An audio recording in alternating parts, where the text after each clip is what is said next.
Oke, baik. Assalamualaikum warahmatullahi wabarakatuh. Perkenalkan, nama saya Fadel Gaisan. Yang pada kesempatan kali ini, saya akan memulai presentasi terkait Project Wise Cloud Computing, yang di sini tugas akhirnya yaitu memproyeksikan dan mempresentasikan proyek akhir yang sudah ditentukan, yaitu tema dari saya sendiri, yaitu penggunaan Cloudflare Tunnel untuk aplikasi DigiSecond. Oke, baik. Jadi di sini pertama-tama saya sudah login di Ubuntu Server, yang di sini juga dengan username root, username admin. Agar kita nanti presentasinya clean, mungkin saya akan buat user baru aja. Jadi di sini kita bisa menuliskan komen untuk membuat user baru ya, yaitu sudo biar kita dapat akses, lalu add user. Mungkin kita di sini bikin deploy video ya, deploy video. Oke, sudah. Masukin new password, retype passwordnya. Ini bisa di enter aja untuk masuk default. Dan kalau udah, jangan lupa kita tambahin user modifikasinya biar si deploy video ini dapat akses yang nggak cuma read aja, dia bisa write segala macam. Ini udah. Sekarang kita ganti untuk usernya su spasi strip lalu nama yang tadi udah kita buat, yaitu deploy video. Masukin passwordnya dan kita udah masuk. Nah di sini biar memudahkan juga, saya bakal pindah ke SSH, karena di SSH itu kita bisa dengan mudah copy paste kode yang udah saya siapin di sini. Tinggal IP address show aja. Nanti muncul ini ada IP address ini yang 192.168.156.103. Nah, sekarang saya bakal pindah ke SSH-nya. Baik, di sini saya sudah login ke dalam SSH-nya, yang setelah sudah saya masukkan tadi ya, ini ada IP address-nya 192.168, saya masukkan password-nya. Dan sekarang pertama-tama mungkin setelah kita buat user baru, kita jalankan dulu update untuk dependensi dan sistem yang sudah ada di dalam Ubuntu server ini. Sudo apt upgrade ya, lalu dia untuk menginputkan semuanya, dan tinggal kita tunggu saja. Oke, ini udah selesai dari update dan juga upgrade. Sekarang kita bisa install Fallback sama OneSSH servernya. Dan di sini udah aman. Sekarang tinggal kita install Node.js via npm. Oke.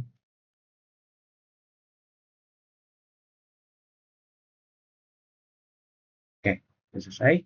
Sekarang untuk PM2-nya buat nanti menjadi penjaga servernya.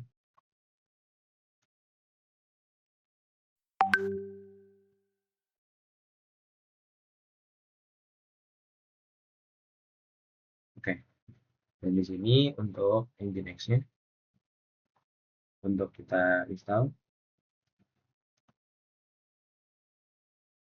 Nah, ini ada problem, cuman nanti problemnya karena di Nginx yang di deploy itu ada. Maka nanti untuk pendemoannya saya bakal pakai yang di deploy.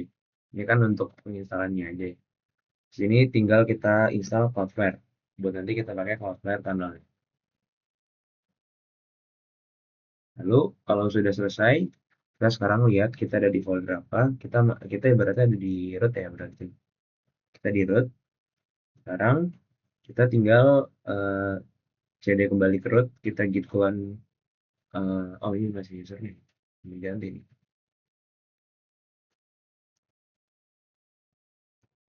Oke, tinggal kita clone.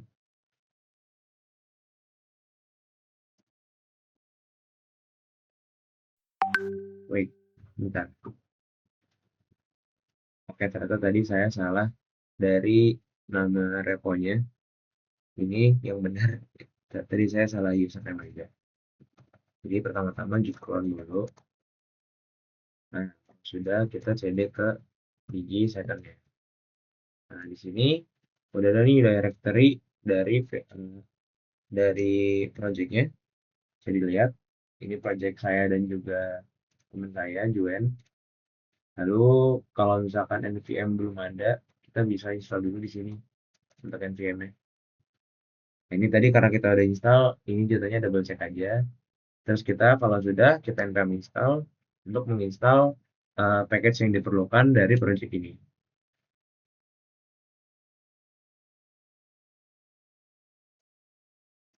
Oke, ini karena sudah selesai dari penginstalan npm-nya, sekarang kita lanjut untuk build Prisma. Cuman saya yakin karena dari Prismanya eh, belum di-build, saya belum isi test config-nya, not found, makanya itu bakal saya ignore karena nanti itu bakal di setup dari bagian INV-nya. Nah kan nanti kan harusnya kan kita setup INV nih, tapi di INV-nya itu saya belum nge-copy dari passwordnya. Nah password yang udah benar itu ada di deploy yang nanti saat saya mempraktekannya, simulasikannya lah. Nanti kalau udah selesai kita copy INV, kita Prisma generate, kita bikin dari ekosistem config CJS-nya. Nah, karena kan belum ada, kita buat baru nih buat ekosistemnya. Ekosistem ini nanti buat PM2, nah di mana saya bikin modul ekspornya namanya DiviSecond, taruh scriptnya di node modul, di bagian apa di folder binmax, terus habis itu ada instansinya kita cuma satu, karena kan sistemnya cuma satu, lalu auto restartnya true biar dia nggak perlu di restart manual kalau misalkan ada perubahan. Lalu node INV-nya production, karena kan ya ini nanti kita nggak synchronize aja sama INV kita. Kita Ctrl S, kita save, kita tutup. Lalu kalau udah, kita ke dikisakan lagi, kita PM2 start ecosystem config sama PM2 startup terus di save. Biar dia jalan terus setiap kali kita buka. Nah, ini udah jalannya di second online, pakai memorinya dikit juga. Terus ada setup path-nya di sini, bisa bisa nanti teman-teman ingat. Kalau udah PM2 buat jadi sapamnya lah, sapam buat nanti orang masuk dan keluar, kita bikin buat servernya sekarang yang hosting. Ini di sini kita pakai Nginx, itu ada di etc. Kalau misalnya di Linux tuh etc. Kita bikin folder Nginx, sets available, terus itu nama sistemnya. Nah, di sini ini udah karena di user saya itu saya udah bikin, jadi ini udah benar, ini udah ada. Ini nanti itu sebenarnya nyambung ke deploy ya. Ada API buat upload, buat TRPC, terus buat real time-nya udah ada. Terus kalau udah kita close aja, terus kita aktifin buat Nginx-nya. Nah ini not active karena di sebelah itu udah aktif di deploy-nya. Sekarang kita pakai WFA buat firewall.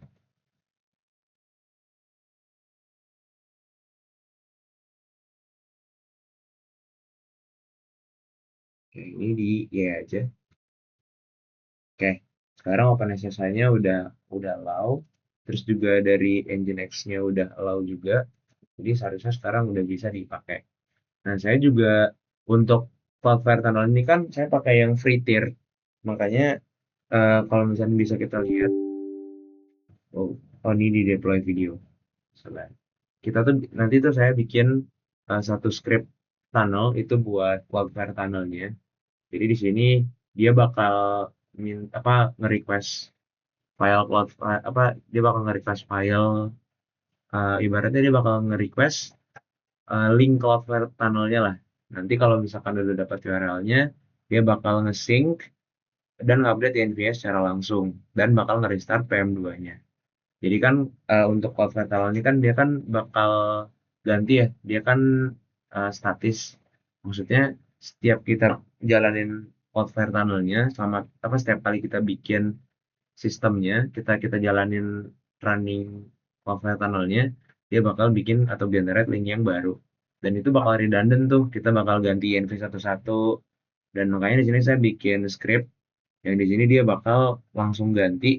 Dia ada fallback juga kalau URL-nya nggak ditemuin URL-nya lama. Dan kalau udah ketemu, dia bakal ganti INV-nya dan bakal nge-restart digeserkan ya PM2-nya. Oke, ini udah kita bisa save aja, kita close. Oke, lalu kalau sudah selesai, kita bisa ganti ini apa? eh, Share mode itu kita ngasih permission ke start tunnel ini. Terus kalau udah, kita tinggal start tunnel. Nah, sekarang saya bakal ganti ke user deploy dulu. Oke, ini udah di deploy. Kita cd ke digi-second aja. Oke, terus env. Nah, di sini udah ada semua ya. Terus di next out-nya nih yang nanti keganti, ini tuh udah di apa udah auto keganti. Makanya kita mungkin kita udah di deploy. Sekarang kita tinggal PM2 status dulu pertama-tama. Karena kan kita baru ganti user. Masih online. Terus kita bakal start ekosistemnya dulu di apa namanya? Start ekosistem config CJS. Dia udah nyala lah gimana. Kan tadi kan kalau misalkan nggak online kita onin. Terus kita tinggal jalanin script di sini. Start tunnel SH. Nah, jadi di sini bakal narik tunnel dari Cloudflare tunnel. Nah, di sini udah ada nih, your quick tunnel has been created. Nah, ini sebenarnya kita tinggal jalanin aja. Kita tinggal buka, nanti dia bakal nge-hyperlink ke tempat yang baru.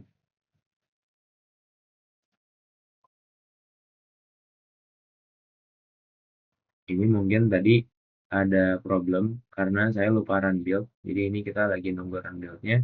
Dan nanti bakal saya kasih lihat hasil dari link quick tunnel-nya. Nah, ini karena sudah selesai di build ya. Maka kita tinggal tahan kontrol dan klik aja linknya.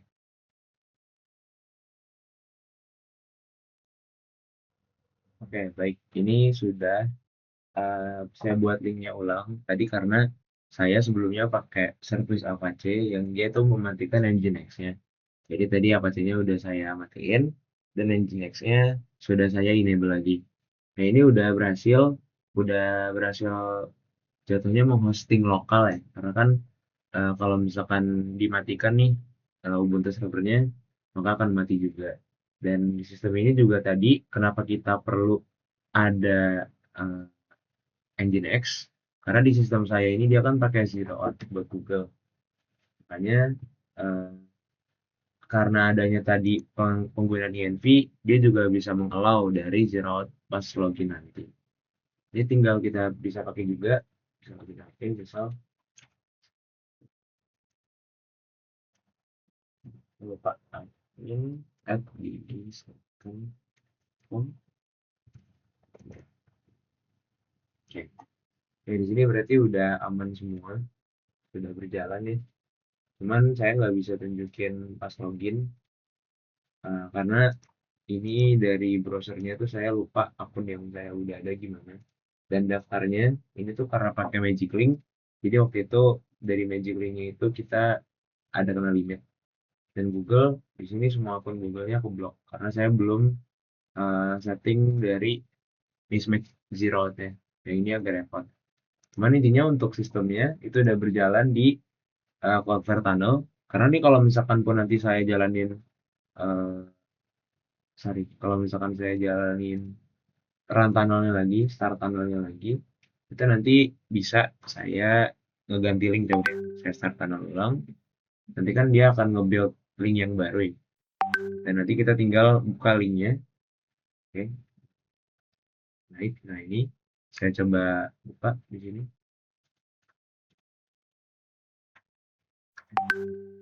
Saya.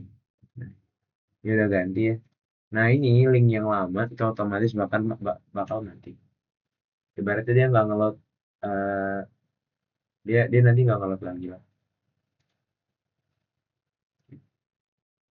Ini dia lagi ngeload internetnya aja sih sebenarnya. Ngeload aset-asetnya doang. Cuman intinya untuk penggunaan dari eh, project saya ini, oke, jadi untuk menyimpulkan saja, jadi di sini saya pakai DigiSecond untuk sistem yang saya pakai. Cuma di DigSecond itu dia pakai Next.js, terus backend-nya itu dia pakai Prisma ORM, tapi database-nya terhubung ke Supabase. Jadi komponen yang saya pakai itu tadi dan yang sudah saya praktekkan, pertama-tama saya pakai VirtualBox. Itu dia di sini sebagai alat atau software yang bisa merun OS lain di satu OS. Yang di sini saya pakai Ubuntu Server di atas Windows. Terus juga pakai NAT. Itu NAT sama host only itu salah satu fitur bawaannya VirtualBox. Dan nggak cuma di VirtualBox ya, tapi di banyak uh, software-software yang bisa nge-host OS itu dia bisa nge-enable koneksi internet VM dari luar sama keluar. Terus juga tadi Nginx itu buat reverse proxy, itu dia fungsinya buat nerima request sama forward ke Next.js-nya. Lalu buat proses manager 2 atau PM2, dia bakal ngejaga Next.js biar tetap jalan sama auto restart kalau misalnya ada perubahan. Makanya tadi saya bilang PM2 ini kayak sapamnya sistem ini. Terus ada Cloudflare Tunnel, dia nge-expose port 80 biar ada domainnya. Yang sebenarnya kalau misalkan saya ada modal sedikit itu sebenarnya bisa dibikin domainnya dan di Cloudflare tuh murah, murah banget. Nggak, jadi nanti kalau misalkan di Cloudflare tuh dia nanti nggak pakai Cloudflare Tunnel, tapi kita bisa beli domain dari Cloudflare-nya dan nanti bisa ditaruh di Nginx-nya. Terus Supabase itu dia database Postgre ya berbasis cloud sama storage-nya itu juga gratis. Jadi tadi dari user nge-akses HTTPS dari Cloudflare Tunnel, dia akan nge-reach gitu. Terus nanti dia masuk ke Ubuntu servernya, masuk ke IP-nya, terus nanti dari IP host-nya diproses nih dari Cloudflare Tunnel, linknya apa, diubah ke IP host, di reverse proxy sama Nginx, terus masuk ke Next.js, masuk port 3000 gitu kan, baru deh di proses Supabase-nya kalau misalkan dia request data atau apapun itu. Bisa view, bisa apa, bisa request data, bisa nambahin data. Pokoknya prosesnya user nge-akses internet, dia masukin link Cloudflare Tunnel, terus abis itu nanti di reverse proxy sama abis ngakses dapat IP host di reverse proxy buat bisa diproses sama Next.js-nya. Dari Next.js-nya itu bakal diterusin ke Supabase. Mungkin itu aja sih dari presentasi saya dan juga tadi udah dipraktekkan. Kurang lebihnya mohon maaf. Assalamualaikum warahmatullahi wabarakatuh.